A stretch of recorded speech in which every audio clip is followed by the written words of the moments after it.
getting my dad to say I love you. To say what? Say nonsense. Outrageous. Bloody nonsense. Welcome back to Getting My Dad to Say I Love You, the podcast where I chat to other people about their parents and most importantly try and get my dad to say I love you to me. Here's my dad helping me with the intros. How are you, John? I'm well. I'm enjoying these. Great. I'm enjoying it too. We've got Jamali Maddix this week.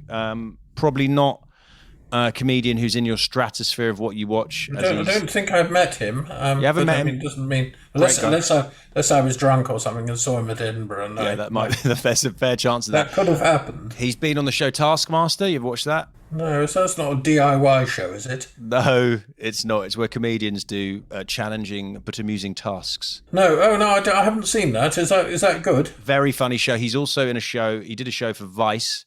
They had a channel and from the magazine where he would go around America chatting to groups of racists and sort of seeing why they're racist and making fun of them. It was quite a very amusing but quite challenging time for him. I'd say that was quite a difficult thing to do. Yes, he's very good at it though. But now I'm going to find out a bit about his family and see if he's got any top tips for getting you to say I love you. All right, you want to hang out for an hour? What are you going to do for an hour while I go and chat to him? Make a large gin and tonic. Jamali Maddix, how you doing? I'm good. Thank you for having me, bro. Thanks, man. It's been a very long time since I seen you the other day, isn't it? Well, it has. We had twice in 3 days. I'm very lucky. Yeah. But before that, I ain't seen you for years. I know. It's just why I'm just very excited we get to do this. Yeah. It's nice seeing you because you have a real LA glow to you now. Oh, do I? Yeah. You look different than you did when you was in London. It's all the yoga and kale. Yeah. You got a vibe to you now. I haven't become a douchebag, have I? No. But you had a lot of rips in your jeans the other day. Oh, do you know what? Like your whole kneecap was out. I was this Chris is different now. No, do you know what's funny about that is Hannah bought me them and I was okay, it's a bit weird having intentional rip in your jean. Yeah. And then literally the other day I was like, it was cool but not so cool. I was like, I can't wear shorts to your gig. I've got to wear trousers. And I thought, if I've got a hole in them. And that's funny that I was a bit self-conscious. And the first thing you did is bring up Chris with his ripped jeans. I'm like, that's cool, man. I'll just never wear them again. They sued you. But that's very funny. What I like to start the pod with, as much as small talk and ripping my ripped jeans is amusing, I'd just like to know at the gate, have both your parents in your life said the phrase "I love you" to you before? Yes, they have. Good. Yeah. You have a close-knit relationship with your parents? I mean, yes and no. I think as when I started sort of working more, I've been away a lot, and and I don't probably take as much time to call as I should. Yeah. So we're close in certain ways and not close in other ways. I think I'm very different to both my parents. Oh yeah. So it probably puts a bit of some of a barrier between us. Different in what way? Well, I mean, just like my mum is quite grew up not straight-laced but became straight-laced, and I'm obviously not. Your laces are curvy, very curvy laces. And then my dad is very much like my dad's like a real. I'm trying to find all the metaphors or all the examples I'll give of my father might make him sound negative, but he's not a bad guy. He's a very good guy. But my dad's very much like my dad's more of a simple man of life, you know, and he's sort of like, he just likes the football and watch it and drink a beer. Yeah. And, and I'm not really into that type of stuff. So it's like, we don't have that much in common. You don't have yes, I know there's a type of, I think there's nothing wrong with that, but it's different, isn't it? When someone, their like joy comes from the simplisticness of watching sport and having a bit. That's a type of guy I wish. I mean, I like those things, but I like doing other stuff as well. Yeah, but there is a type of, I know there's a type of guy that's like, it's that. But at the same time, we have other, we do have stuff, there is stuff we do have in common, but I'll say we are different. So, so probably not as we're not like, I think there's people who are so close to their parents, it becomes kind of creepy. Oh yeah. Do you know what I mean though? Like, it's I like know you it. don't even live your own life anymore. I Like know. you sort of have this weird, creepy. Do you know what I'm saying? Though it's like I a really weird absolutely- relationship where it's just like, my mum's my best friend. I know. Really, your mum's your best friend? I know That's mental. it is. I've always said this with my good pal Carl. No, I actually think it's something nice about that in one level. The other thing is like your best friend is a 65-year-old person. Again, nothing wrong with 65-year-olds, but that is that is weird. random as hell. Like that you just got such a different. In the same way, like if you date someone 10 years younger than you, as much as some people do, even, you're talking about TV shows and they don't know what you're talking about. Your frames of references are so different. So I find that a jarring thing. But I do know what you mean. Where some especially in our industry, it's come up a bit in this podcast series. It's like it's cool to have the supportiveness of the family, but then the ones that are like living and dying by what you're doing is there's a lot of extra pressure on a job that's already got lots of highs and lows. Yeah, and I feel kind of, it's weird, if I'm linking it back to my job as a comedian, I feel kind of guilty sometimes because, like, especially in the early on, my mum would read the comments, or my mum would read YouTube comments or what people have said about me and get really upset about it. Oh, right. And look at all the tweets and Did stuff. she reply ever? Yeah, she did. I've seen the reply. Oh, and give stuff. me any fun replies. It wasn't like a fun reply. It was just quite sad. It was just quite sad. I was just like, Mum, blood, like you got to come off of that. Like, I don't care, and it's about me. I know. And I don't give a shit. You can't. But you're her baby, so she's like an attack. Yeah, I know. I get it. I get it. She doesn't get that it's like probably just a bored 11-year-old who's just trolling you Yeah, for and fun. it's like it's just part and parcel of the job, and I kind of accepted that, you know. And I get kind of, and because especially with like the show I did where I went around the world and spoke to Nazis, and I got a lot of trolls. Yeah. Because of that, like I have to be very private about who my parents. Like I don't post any photos of my family and stuff. So because I'm aware that, you know, They could come for you. Yeah, and go for them. And I don't think it's fair on them because they never chose this. Yeah. My mom's just a normal person with a normal job. Not saying I'm not a normal person, but jumps. No, I know what you mean. She's a civilian. No, Yeah, but she's not signed up to have some guy called Gary saying some horrific shit to her on her Facebook page. She puts like a nice update on Facebook about a lovely day. Yeah. And then someone's like, "You're a fucking cunt." It's like it's a bit harsh, I isn't was it? just talking about some lovely flowers I picked today. But yeah, but to go back to the question everyone close, we are kind of close. I mean, me and my mum butt heads. I mean, my mum's a very intelligent woman as well. So she's sort of like, but I disagree with her opinions a lot of the time, wholeheartedly. Interesting. So we butt heads on that because she can express her opinion very articulately. Yeah. And I vehemently disagree with it. So we end up having a very long sort of discourse. I think that's probably if that's happened for your whole life, I think that's helped you form you as a comedian because you come up with that's a good point. I like watching you on stage. You come up with very interesting points of view and build an argument. So it's funny that I don't know if your mum supportive when you wanted to become a comedian? I mean, because I felt it's like I have a lot of sympathy for my mum, to be honest with you, like because it wasn't an easy job having to be my mum growing up. Have you got brothers and sisters? I've got 3 sisters. All right. And my mum's a single mum too. Right. Like my mum and dad broke up when I was mad young, maybe like 2. Right.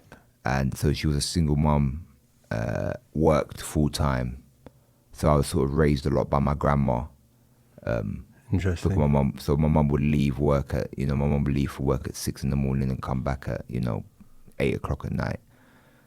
So I was like a latchkey kid after my grandma, obviously when I could look after myself a little bit. And, and I wasn't an easy kid, you know what I mean? I was always getting kicked out of school. I was always, causing trouble. I was always, causing issues. And so when I decided I was going to do comedy, I think deep down she was happy I was doing anything because I was one of them guys where it was, there wasn't a lot of hope for what I was going to turn out to be. Do you know what I mean? It wasn't like, how old were you when you decided? You kind of started young. Yeah. So I think I'd say like I was doing comedy maybe at 17, 18. Right. And I think when I said to my mum, look, this is what I'm doing, she kind of like, and plus it's not a world she understands. You know what I mean? It's like, you're going to be a what? Like, you know what I mean? It's just like, you don't understand that's an option. So she was supportive in some ways and maybe not supportive in the other ways, but I don't blame her for that. I think that's a common, my mum, in a different way, when I started doing it, was like, what? And then when I showed her, I made this money from it, she was like, okay. Not that it's just about money, but I think a mum and mums and dads have different spectrums and all those caveats, but I do think they want you to be safe in your life, and it's kind of an unsafe, unpredictable industry, right? Yeah. And plus it's like, I think, even when I did live at the Apollo, which is a show back in England, which is kind of like, for a comedian, it's quite a milestone. It is. To do that show. It's how you be mum famous, I always say. Yes, talk about this on the podcast. You become mum famous. Mum famous, and mum can watch you on that. Yeah, but even then, my mum was still just like, so how do you think it's going? Like, she just couldn't grasp that it was, do you know what I'm saying? Like, even then, because you're just a worried. little boy, so she's like, what, people pay to listen to your opinions that I don't agree with? She still doesn't understand to this day that I tour and the people come to watch me. She hates my she comes to every tour. She'll come watch every tour, but she doesn't like the show. She doesn't like the show. You don't talk about your mum on stage? Sometimes. But not like... How does she feel about that? She don't like it. That's funny. She don't like it. My mum only likes the bit in my stand-up where I talk about her and my dad, and she won't laugh at any of the rest of it. Yeah. Which again is that weird thing we talked about earlier, which is your parents are your best friends. Like, I'm glad my mum doesn't actually love the rest of my stuff, because I'm like, was this? You don't make comedy for mums. I'm not doing. I mean, some mums, I don't swear a lot, so some mums will. I don't even think they listen. They'll be like, I really enjoyed that. You didn't swear much. And I was like, is that what you? Is that you paid that money to just hear a person not swear? It's a weird enjoyment. Some people get in it. Well, it was clean, okay, but did you like it? Like, but my mum doesn't. My mum doesn't enjoy my act, and I did a voiceover the other day for where I played the lizard, and it was proper shit. And my mum texted me and she was like, I'm so happy you did that. That's the only thing I can watch of yours that doesn't make me cry. I know she was joking, but it's very funny. Like, it's just like she doesn't get it, and she sort of coming to understand that some other people do get it. Yeah. And what's funny is that she'll get people from her work be like, oh, you know, your son is a comedian and on TV. Hey, we're gonna come to his show. My mum warns them, like, listen, you know, it's rough. It's ruder than it's ruder than his lizard. Yeah. It's rough, and then like they'll come and they'll just sit there and go, okay, it's your son. But yeah, so that's kind of. I think that's all right though. She's like, and she's in that. She's happy you're making the living and doing all right, but she doesn't mean she has to love everything you do, and she doesn't want that limelight. She respects that I'm an adult. I'm 30 years old. I can make my own decisions about what I want to do and what I say, you know. And but then my dad. Yeah, I was gonna say. So is that what you said? So I didn't. No, I was gonna. No. I'm glad you're moving on. I was gonna say I'm interested to hear how your dad feels about your stuff. My dad, you know what? It's weird, isn't it? Because my mum and dad are very different. My dad is very. My mum grew up very working class, and then when I got a little bit older, say when I got to my late teens, early 20s, she sort of decided she's more middle class now. Oh yeah, that's where your love of lattes come from. Yeah, but I grew up working class my whole life, you know. So it's like I still always resonated with that more than I did anything else, because I was sort of like in my 20s, I was sort of looking after myself at that point anyway. And my dad is like painter and decorator, proper, you know what I mean, from Leighton, working class through and through. And he sort of had this mentality, I think, which I think you see a lot in working class communities, where they're just kind of like, oh, if that's what your dream is, you do it until you can't do it anymore, and then you do it a little bit more after that. And my dad always just told me, whatever you want to do in life, you do it. Like, I don't care what it is. Like, just do 100%. He goes, and he said to me, if you're going to do it, you better do it. You don't give it no half-ass. I love that. And I think it's kind of a little part of it is to do with the fact that when my dad was young, he was a real good football player, soccer player for the American audience. We're trying to make this bi-coastal. But he was a real good football player. and he bust his knee up, and that was it. He could never play football again. And I think he had dreams of being professional or semi-pro or whatever. And I think that kind of like, he knows what it's like to want to do something and you can't. So if you want to do something, you better go do it. Do you know what I mean? I know. I 100% relate in a slightly different way, but I think I get from my dad, he was a lawyer because his parents made him be one, but he never wanted to do it. And he told me every day of my life, never, whatever you do, don't you dare be a lawyer. And so it instilled in me a similar thing, which is like, do what you love. But I would watch him working all the time. And it had, I guess, by osmosis, the same thing, which was, if I'm going to do it, I have to do it so well. And it's not like, it sounds like both are kind of doing the same thing, where they're not being pushy. They're not like, you've got to achieve this dream, that's a different type of dad. Dad is like, you're going to play golf every minute of every day until you become. But there is something, I think it's a healthier thing, which is like, if you're going to do the thing, then bang it out. Just go for it and don't leave anything.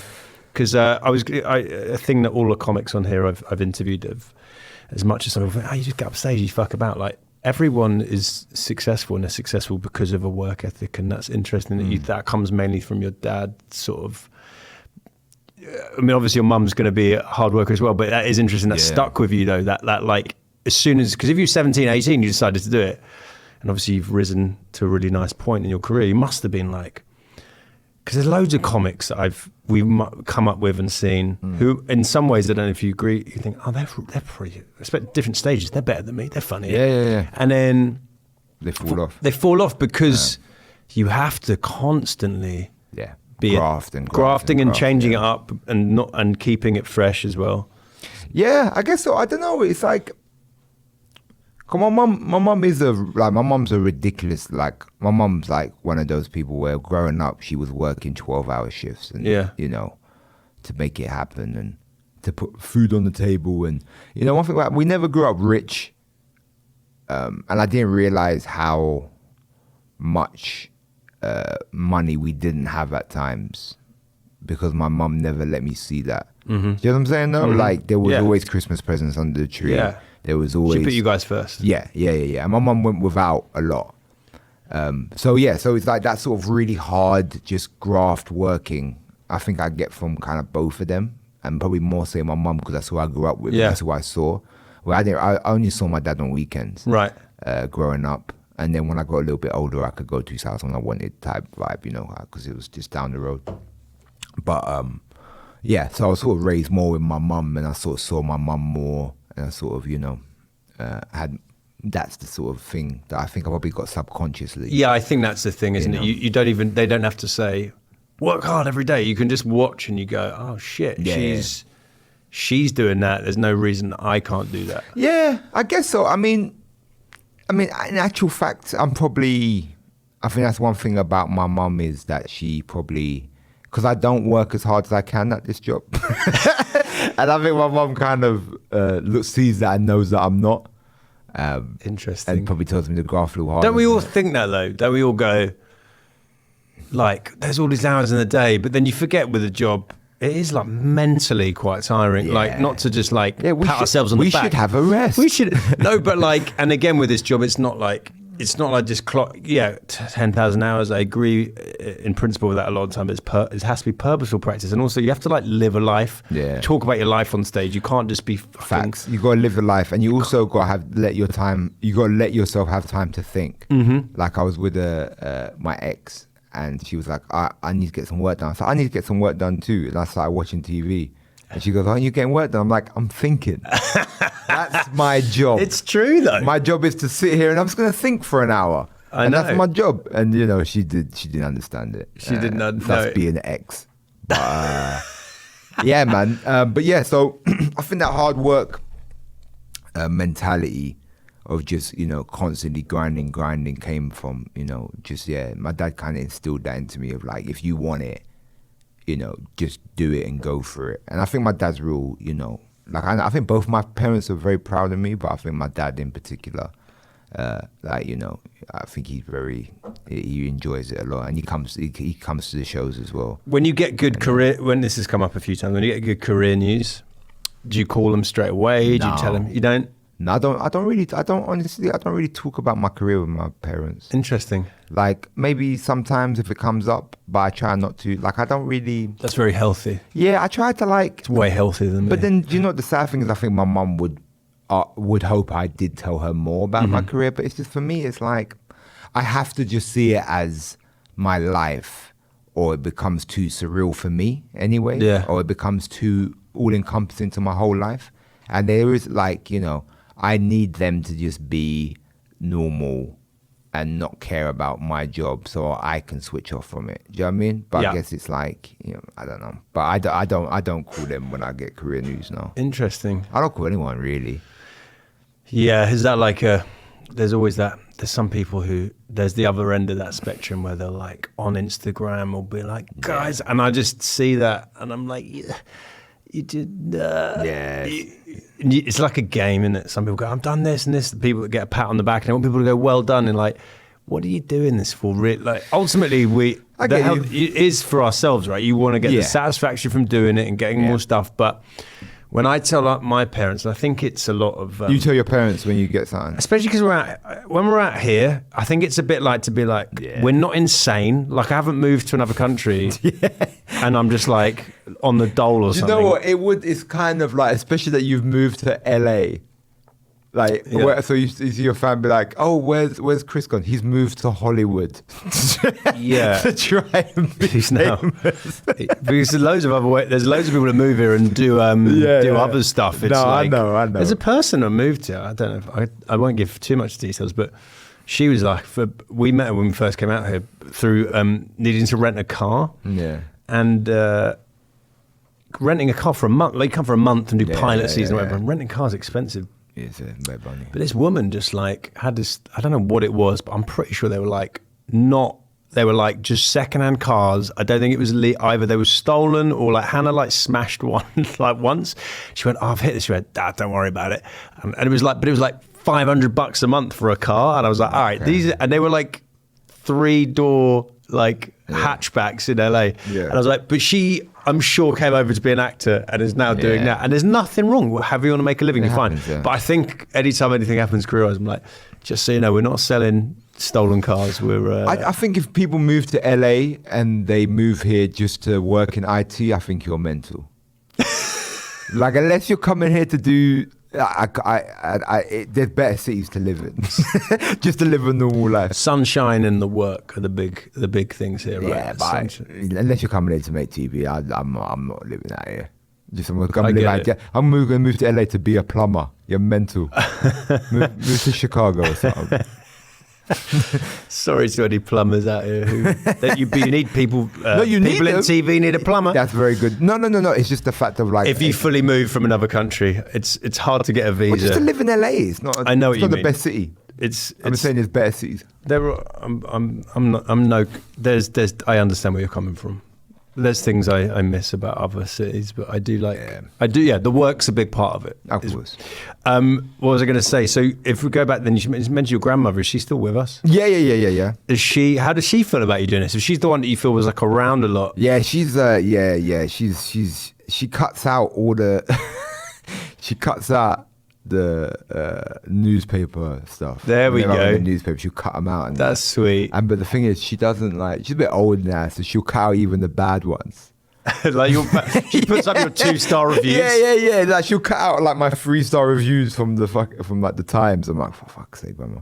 But yeah, she would like. She records everything. Oh, that's nice. She'll watch all the little, Yeah, so she'll watch it all. She'll watch you on any panel show on TV. Yeah, she'll watch it all. She'll fast forward to your bits. Does she ring you up and go like, "You were great. I didn't like that person." Like, yeah. Oh, yeah. Like all of my family let me know who they like and who they don't like. Like they definitely like. My mum loves Tom Allen. Oh, who doesn't? But, yeah, and she doesn't believe I know him. She's like, "You don't know him. He's great." And I'm like, "No, I know Tom." Yeah, so you funny. don't. Like, she still doesn't believe I know him. But Yeah, they'll watch all of that, and yeah, my grandma hasn't missed anything I've done. Oh, really? She'll record it all. She's come to your live shows? No, she ain't been to a live show yet. You know. Interesting. How would she take it? Because obviously it's. I think you know what, man. I think they got. She's a chilled grandma. Yeah, she's got a good sense of humor, and she can appreciate that. It's just. I think my mum and dad don't want her coming. They definitely they don't let see. My dad's mum though is real like conservative, like Christian. Like she's like Jamaican, and she's like a real like goes to church every Sunday, right? And they don't let her watch my stuff. She's like, oh, what's he up? Yeah, no, yeah, smashing the remote out of her They don't let her hand. watch my stuff because they say it's too much for you. But my mum's mum is fine. Like you know, she's heard it all, and she's got quite a, you know, she's got a very good sense of humor. Do you think like? Obviously, we talked about the hard work. The other aspect is the creativity and the humour. Do you think maybe that's your grandmother passed? Nah. She's not that funny. No, not that funny. She can appreciate a joke. She can't create one. Anyone can laugh. Any idiot can laugh. Do you know what, man? Like, I say, like, the funniest people in my family, like, my uncle was like, I remember growing up thinking my uncle was the funniest guy alive. Like, so probably like him. My mum's quite funny, to be fair. Even though like we are different in a lot of ways, I think I'm more like my mum than I'd like to admit. Yeah, you know, always. Yeah, but she's very funny. My mum has a very good sense of humor, to be fair. Like my mum, like she likes Harry Hill. My mum loved Kenny Everett. Yeah, Kenny Everett. That's okay. She's like more kind of wacky. Yeah, she's kind of like stuff. like Harry Hill, and you know, she's sort of like, you know. That's why she doesn't like your live shows. Use some more props up there. Yeah, my mum's always got an opinion about showbiz. Amazing. And I always have to say to mum, like, so tell me, when did you work in showbiz? You know, I've been doing this for like, I've been doing this for a long time. And she's like, she always says to me, you should talk about your granddad more. People want to hear about your granddad. No one wants to hear that Amazing. shit. But yeah, so she's got a very good sense of humor. There we go. So probably might have got it from her. But yeah, I don't believe in like funny being passed down genetically. Yeah, I mean, my parents are both funny in their own way, but I wouldn't. You wouldn't put it on stage. You wouldn't let them middle. No, I wouldn't let them. I wouldn't put them on a curated show by me. Yeah. But they're my dad, to be fair, is and I've been on this podcast. Like, it feels I'm not trying to slag him off. I think he's amazing, but he just makes me laugh as a human because he finally is uncomfortable talking about love and emotions. He's a very lovely man and wants to have a good time. But he honestly.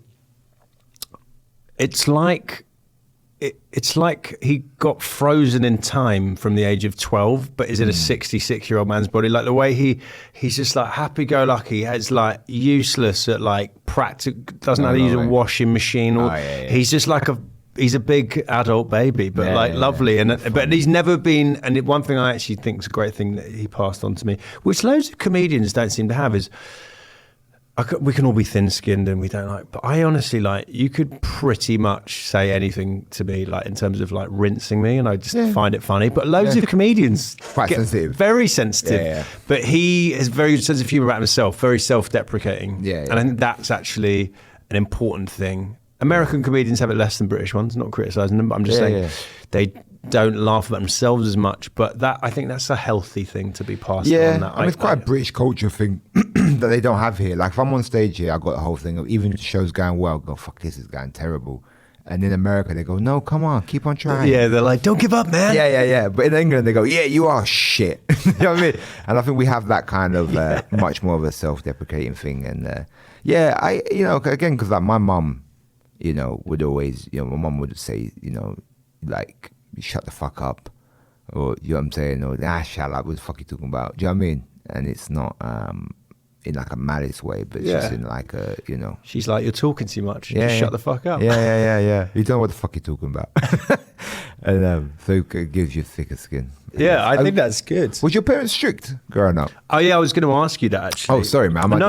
I know. I'm glad you asked because I was going to. I think that's because we talk about work ethic and then there's discipline. I could swear from my parents, like posh. My mum's more working class. My dad is very posh, so it's quite funny because Hannah's parents, even when I see them now, I can't swear, which is funny. Oh, word! I'm like, I'll be in the. And sometimes, and they still call us children, which is a funny thing. They go, "All right, children," and I'm like, "I'm 35." And then I've been in the back of the car, and I don't know if this resonates to me, but I'm an older brother of a younger sister, so I've always kind of liked leading. Yeah. But when I go see him, when the parents are getting on a bit, so they're driving less. But when I used to go see him outside Edinburgh, like the dad and mum would drive, and she'd be in the front, and I'd be sitting in the back. I feel like a little. And I said to her, "Oh, something shit," and Hannah was like, "Chris, don't say shit." And I'm like, fuck, I can't say shit. Yeah. And I'm so used. So I used to be able to swear. I'm almost certain there was a point where I stopped getting a bedtime and all that, and it was like it's very much a just work it out yourself. Yeah. To the point though where once my mum, she used to make me brush my teeth every day as you do when you're a kid. And then one day she stopped. Well, here's the thing. One day she just stopped telling me to. So I just didn't brush my teeth for 6 months and I got 4 fillings. I got 4 fillings. I was like, oh, I just thought we were good. I thought you just brushed them every day to 8 and then it was like, that's funny, like a clear path afterwards. So, not really. It didn't get grounded. Like they were just like, it was kind of like, don't be a dick was the attitude. And I was like, all right, don't be a dick. Why? Do you get punished and grounded? Do you get expelled and stuff? Do you get slapped? My mum, the thing is, so my mum's 5'2", so smacking ended pretty early on because I became 6 foot at like 13. Right. Do you know what I'm saying? No. So it got to a point where my mum would try and smack me. And it was just bouncing off of me. Yeah. And then you could see the disappointment. And then she tried to use things. She's like Anthony Joshua versus that guy the other day. She's like, none of this is working. Yeah, it just didn't work anymore. I remember my mum punched me one time. So when I was a kid, I loved TV. That's all I loved. I was fine not going. My mum tried to ground me. I was like, I don't give a fuck. I'd watch TV. I would watch TV for hours. Yeah. Hours and hours and hours. And basically one time, long story short, is I was out on the front of my house and I was playing with the kid next door, and what we're doing is he was throwing a stone and I was hitting it with a stick, so it's sort of like baseball but with stones and sticks. Yeah, there we go. And it smashed the window. And my mum, it was on a Sunday, so my mum had to pay for a window replaced on a Sunday, which is like, it was like probably like £200. Yeah, that was crazy. But back then, that was an insurmountable amount of money. It's the Sunday charge, which is the more annoying than the actual thing itself. Yeah. And I remember I was so shook that my dad lived about one stop on the train, so maybe a bike ride, maybe say 25-minute bike ride, right? I was so shook. I jumped on my bike and I just rode to my dad's house. Really? Yeah, rode to my dad's house. How old were you? Man, I must have been about 10, 9. Really? Because of just how enraged she was? No, I didn't even wait to see. Oh, really? I know my mum was going to flip, so I just ducked out. I was like, "Mum, I'm out, fam." Boom, out, I'm skirting. Yeah. The ultimate home run. Drop the stick and then just walk off. Yeah. I just jumped on my little bike, my little BMX, and I pedaled to my dad's. And I was going to my dad's anyway because it was the weekend. So I remember I got to my dad's house and my dad was like, hey, Jamali, what's up? And I'm like, nothing. And then I told my dad what happened and my dad was like, oh, okay, cool. And I remember my dad took me to the park and I remember my dad was like, 1 second, your mum's calling me. He was on the phone and I could just see him going, yeah, he's with me. Yeah? Okay. Yeah, all right. Oh, okay, all right, bye. Puts on the phone. And I go, what did she say? And my dad just shook his head and he goes, boy, you better enjoy this weekend, innit? He's like, bruv, you better enjoy this weekend, bruv, because Monday, you're fucked, innit? Oh, that's so funny. And I remember the whole weekend, I'll be having fun. I remember, shit, I'm going home. And my mum's going to give me mad shit. Oh, no. That was horrible. And then I got home. But my mum was so fucking mad. And basically, my mum banned me from playing PlayStation and watching TV. I thought you were going to say she's going to ban you from playing with a stick. Oh, You're no, like, no, no. what a result that is. Yeah. She banned me from watching TV for 2 months. I was allowed to go outside. 2 months? I was allowed to go outside. Really? But I wasn't allowed to watch TV. Bro, when I tell you that was, Murder. I understand how John McCain felt when he was captured by the Vietcong, bro. It was mental torture, bro. Yeah, it was mental torture. Yeah, You would have got so good at hitting a stone by the end of that. bro, You're so good at stick baseball. Man, bro, it was torture. I remember my mum would come home from work and put her backhand on my PlayStation to check if it was warm, to see if I was playing it.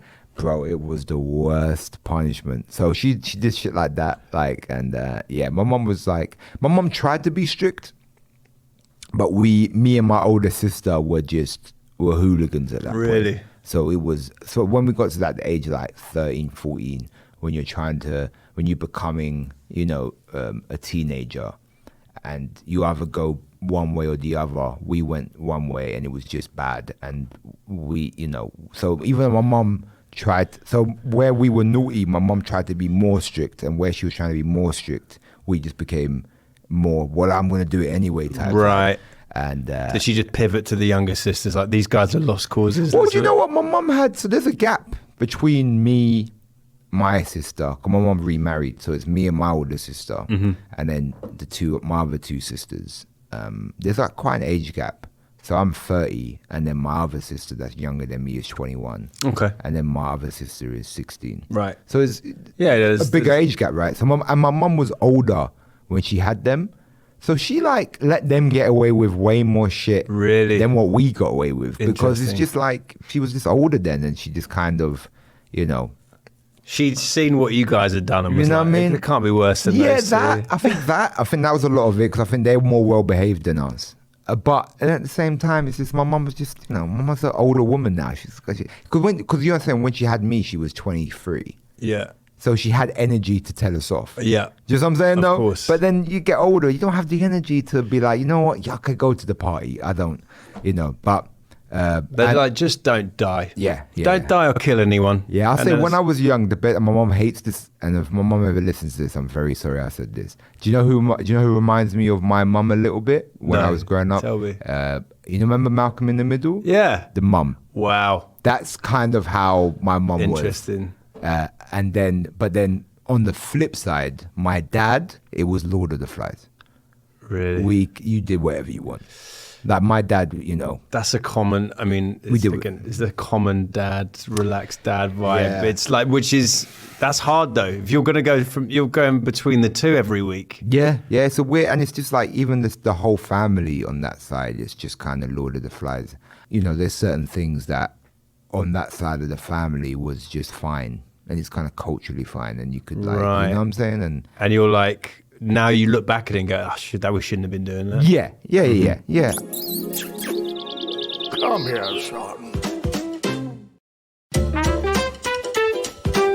I was sort of smoking at 14 and stuff like Your that. dad was cool with it. My dad wasn't cool with it. Like my dad, like I could smoke a cigarette in front of my dad, maybe late 15, 16. With because cigarettes were 16 back in the day when I was a kid. Back in the freedom days. The good old days. Yeah, now it's 18 back home. Before cancel culture. Before these bloody liberals. But it was, so at 16 I was smoking in front of my dad. Yeah. You know what I'm saying? And to be honest, my mum. Well, your dad, his story to. Yeah, go on. I was going to just spot. He made me think. Were you sleeping with girls there? Telling your dad about? Was he cool about it? Yeah, my dad. But my dad has always been. Is he like more of like your matey dad? Yeah, like an older brother in some ways. Yes. And I think as well, because I didn't see him that. I spoke to him a lot, and he's like, he was a present father, but I didn't grow up with him or live with him, so I guess it kind of changed the dynamics of the relationship. But my dad, the thing about my dad is, and what's different between my mum and my dad, is when I was a kid, if I told my dad I did something, and if I told him the truth, I wouldn't get in trouble. And that was the thing with my dad. My dad said, if you tell me the truth, you won't get in trouble. And he stuck to his word. So no matter what I did, if I said to him, Dad, I did this, he said, okay, you told me the truth. My mum, it didn't matter if you told the truth or not, you got in the same amount of trouble. Really? So you just lied. Okay, it didn't interesting. Matter. So my dad, growing up, you could just, telling him stuff I did, even if it was good or bad, it didn't it didn't change the consequences. You know what I'm saying? So I could tell him about sleeping with girls or doing this or doing that because it, at that age it wasn't. Just to go back on something you kind of just alluded to there, like, sorry. No. You've made me think of this, which has come up a bit. Is like when I was young, I used to think.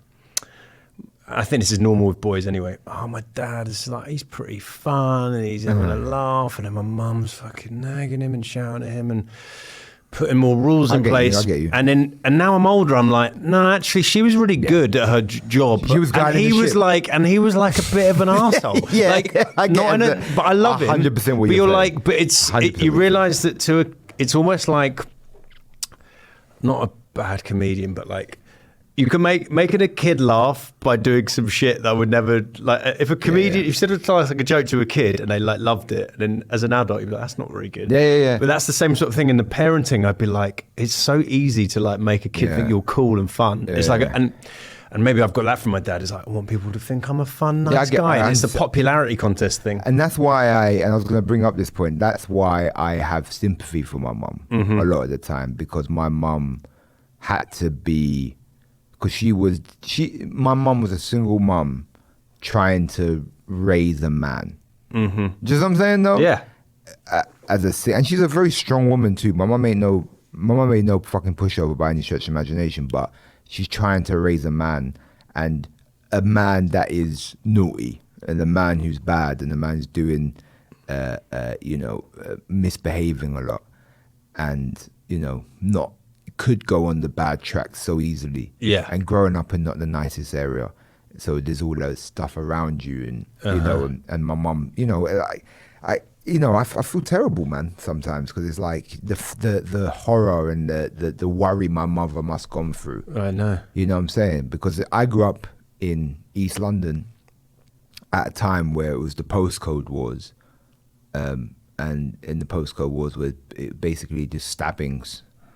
What happened quite routinely in London of young kids my age getting killed, and that didn't happen in Chiswick. Right? No, yeah, but you know what I'm saying, though. I know that was happening, and and I was out to 10 o'clock at night, 11 o'clock at night.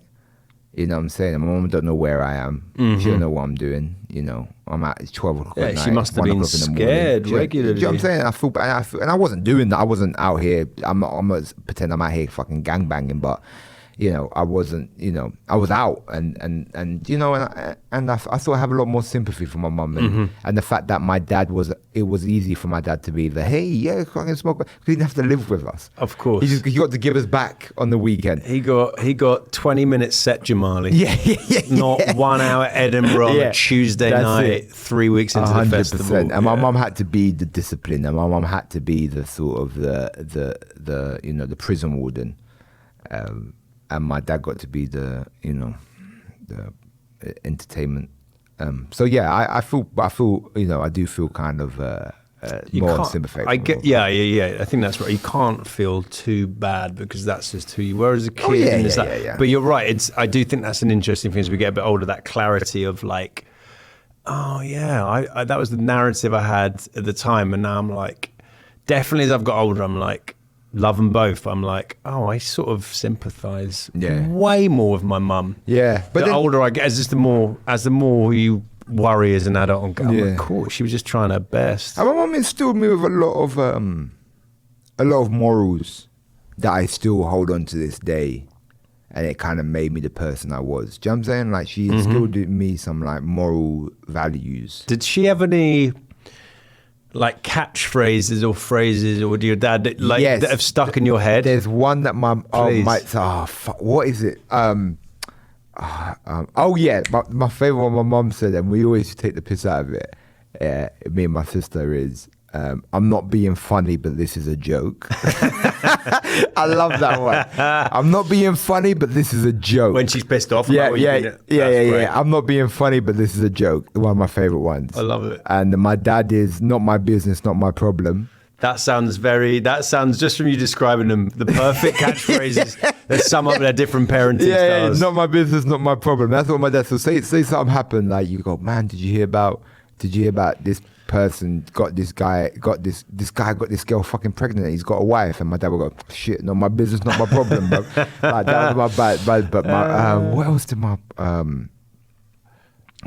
mum say? My mum, no, it was the one that sticks out is I'm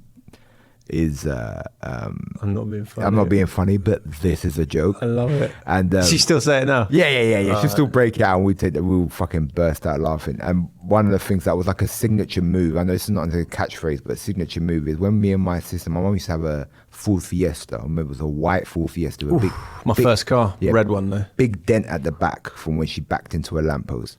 And I remember me and my sister would be bad at the back and we'd be fighting or something or arguing, and my mum would be driving and she would take her hand and put it behind her and just pinch randomly to just stop it. That anyone who got hit by the pinch, just blind. Yeah. And That's hilarious. Me and my sister would have to shake our legs. Like one of those grabby machines where you don't even know what you do. And we'd call it the crab. We were like, fuck, she's doing the crab. And you have to like move your legs on that because she'd just be pinching randomly to try and stop us. Funny.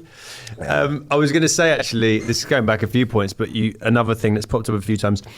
You said you were playing with the boy next door, the game. Did he have a family? Like I had my oldest friend, Tom, I used to go to his mum and dad's all the time. They're almost like second family to me, the way they treat. And it was interesting. I'd go to theirs, and especially when you're growing up, only in hindsight, but they gave me stuff that they were much more affectionate with their love. I love you a lot around each other. And I think you always do as a kid, you go, oh, I wish my family was more like that. Yeah. And then you get older, you go, no, I'm glad my family were the way they were. But do you have a close relationship with him or his family or any other like? No, not him, but like say there's a guy I grew up with, so that like we were like, especially in primary school and early secondary school, we used to say we were cousins. Mm-hmm. Like one of those ones, and we say we're cousins, and I call his mum. If I see his mum now, I still call her auntie. Oh, and he'll call his mum. He'll call my mum auntie. And that's cute. And so I grew up, and so I was around their house a lot as a kid growing up, and that house was it was a mad house. Really? Oh my god, it was a. You used to like it because it was. Because it was like a slice of your dad's action in the weekdays. Yes, bro, that's the perfect way of summing it up. It was a fucking mad house, bro. It was just hooligans. Anything went. Hooligans. We were running in and out of that, man. It was hooligans, man. And it even got later in life. It was the place where we all hung out. They would have fun. Weed. Come have the party. We were smoking weed there and do it. Like, bro, it was a madness. One of those mums were like, if you're just like very polite and give her a little peck on the cheek and say how you doing, then she's like, you guys go do your fun. Yeah. She was like that. Auntie Pat, man. She let you go out there and you just, man. Yeah, we had a lot. Yeah, so growing up, going around there, like I'm talking when we were little kids though, we was like, running up and down the stairs and doing this, and the mum shouting, "Stop fucking playing!" But we're carrying on playing anyway. And coming back, then he would come to my house with my mum and bring that energy, and my mum would lose her mind. Because my mum loved him as a kid, because he was fucking bad, right? But my mum, he was always he's cheeky, but he was very charming. Yes. But he was bad as shit. So him and his sister would come around my house, and my mum to this day still brings up, like, man, I remember he used to come around. I used to hate when he came around because he would be sliding down the banister. Yeah. Like, I remember I split his head open. We were play fighting, and I pushed him. And you see the door handle, the little metal thing on that thing that goes in the door. Like that little bit. Yeah. It sliced his head open. Had to get stitches. Bro, it was. How did you feel when he? Because my mum is more strict than my mate Tom's mum and dad. She was away. She did a lot of like night shifts nursing his mum, so it was very busy. And the dad was away working in the day, so we'd just fucking power slam his younger brother. I practice all our wrestling moves. Very fun, and he's very energetic, Tom. And then my mum would tell him off, and then I'd feel like mortified. You just go, oh, that's so fucking embarrassing. Do you know my mum never really told off other kids, but I grew up. That's funny that she just quietly hated it. Yeah. She was just like, can I just tell you now we're older? I hate it. Come on, mum. My mum, again, is how I do explain her. She is a very sweet woman. Like she's like,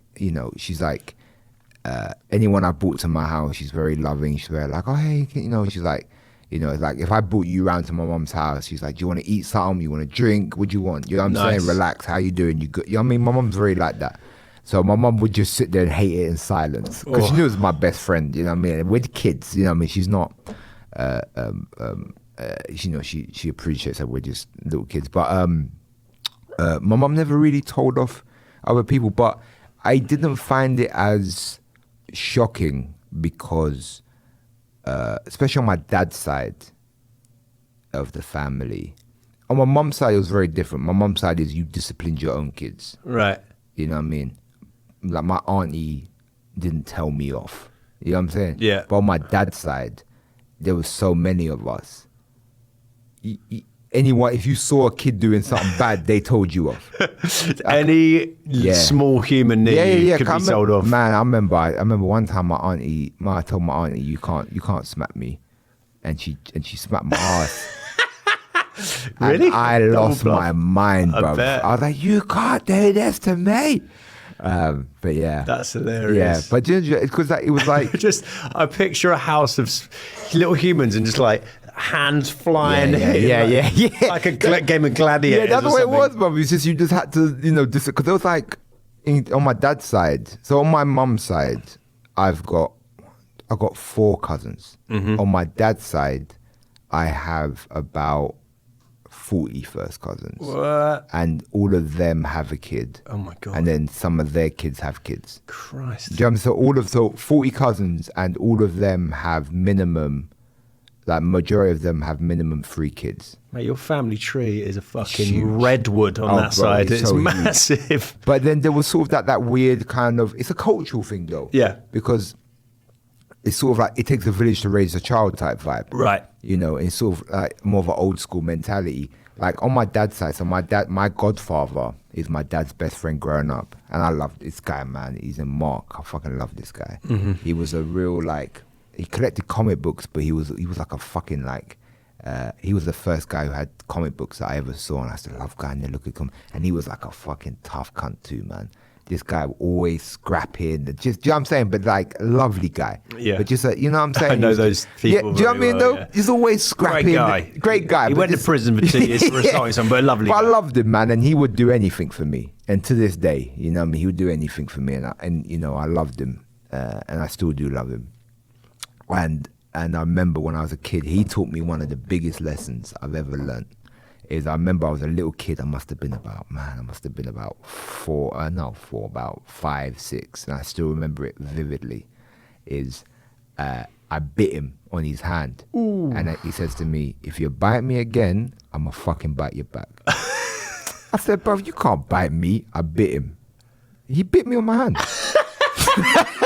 Bro, he bit my hand. Yeah. Oh my God. Blood. He bit a 5-year-old's hand. Blood. Oh my God. Do you think I ever bit him again? No. Do you know what I'm saying though? But that was like one of that. But that's how they just teach kids back then. Yeah. Like he bit my hand. Imagine him just going back like to the pub that night. How's your day? Bit of 5-year-old. Standard Wednesday for me. I remember that though. I remember that so vividly. It's like I bit him, and he goes, "Bite me again, and I'm gonna bite your back." And I went, "Yeah, you can't bite me." And I bit him again. And he went, "Yeah, you fucking bit me." And I remember I told my dad, and my dad went, "Boy, you shouldn't have been biting me.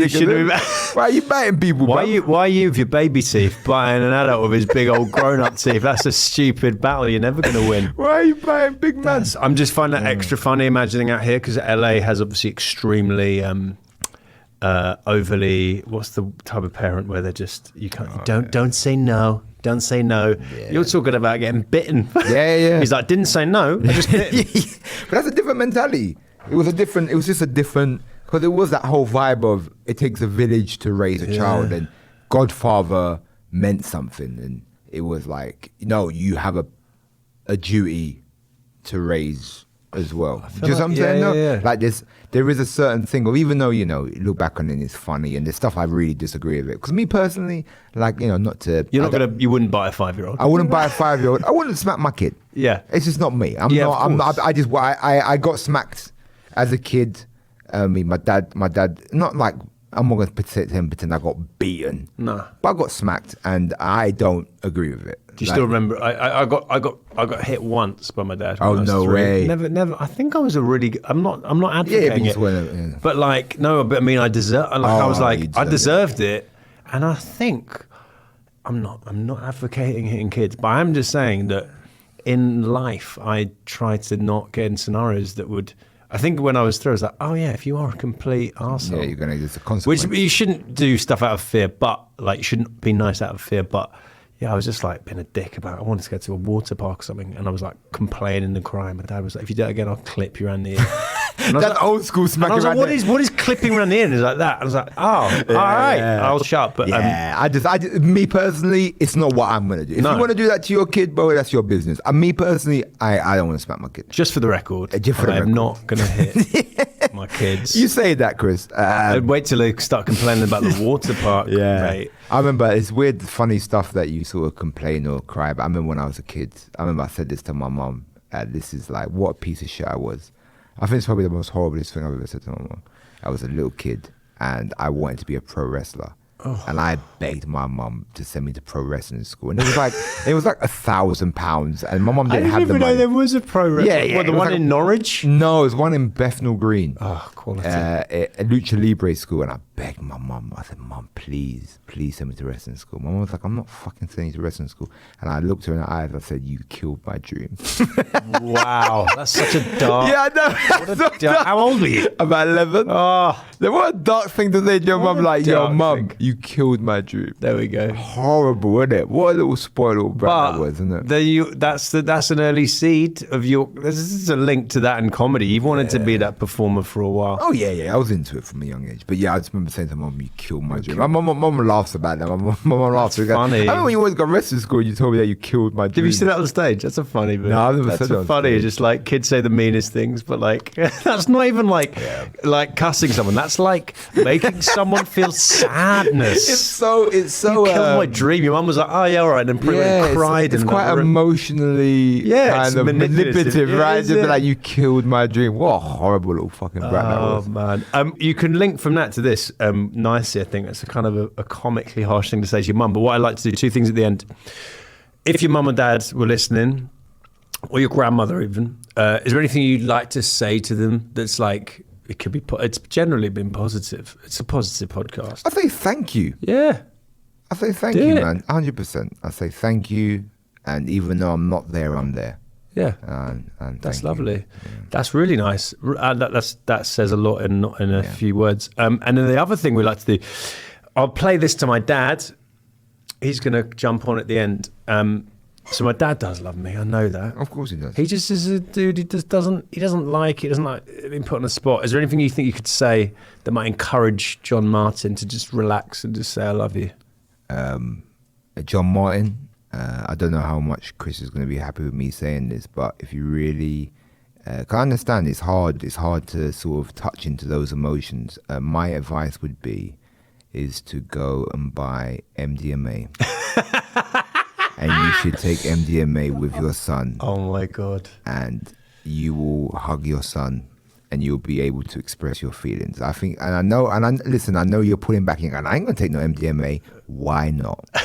What's going to happen? What's the worst that's going to happen, bro? It's not going to hurt you. Nothing physically damaging. All you're going to do is feel pure love for a couple hours and it will change your life. So John Martin, his name's John. Yeah. John Martin, trust me. Do MDMA with your son. If my dad snogs me, it's your fault. Mate, I'll just call you up. Mate, it's gone too well. I need to make another podcast called Getting My Dad to Leave Me Alone.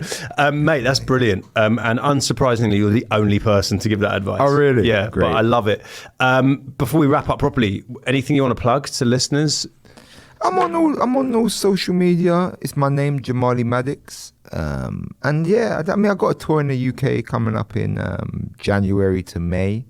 I'll be all over the country. I think I'll be in Europe too. And I'm plugging this podcast. Keep on listening to this podcast. Thanks, it's an amazing podcast. And I'm so happy to be here. And so yeah, just that's it really. Jamali, one of the best. And please watch him if he's in your town, mate. I love you. I love you too, man. John Martin, trust me, do MDMA. All right, Dad, that's Jamali's advice. Take some MDMA with me. Do you know what MDMA is before we continue? I haven't got a clue.